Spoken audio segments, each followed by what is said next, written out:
Now, the stock market correction we've seen in the past couple of months, how fundamental is that, and how much will that continue?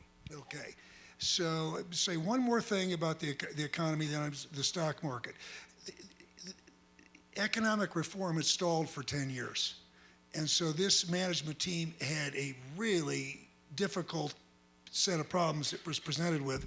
And so they laid out reforms to deal with it, where they said the market needs to be decisive. Okay, so they said the market needs to be decisive. The reforms that they've outlined say that. And so then what they've had is they'd had a big, run up on the stock price. And of course, the definition of a bubble is no one fully understands it. The market doesn't understand it until it bursts.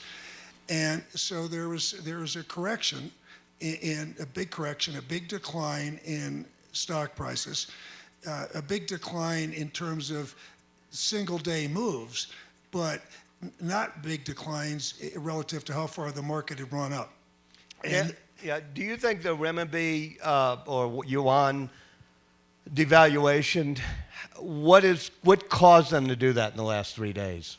Okay, so I'm going to get to that, but I just want to say one more thing about what the Chinese government intervened to prop up the equity market, and they did it probably because so many unsophisticated individual investors had gone into the market with the assumption that the government, was somehow going to have the capacity to hold the market up.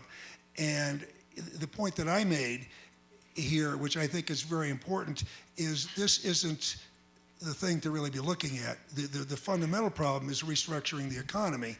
Now, this big equity market sell-off makes it more difficult to restructure the economy. It's hurt confidence, and I think it shows also how much more they need to do to reform their equity markets. And so if I have a big concern there, it's that the sell-off in the market might make it more difficult for the leaders to carry on with the reform.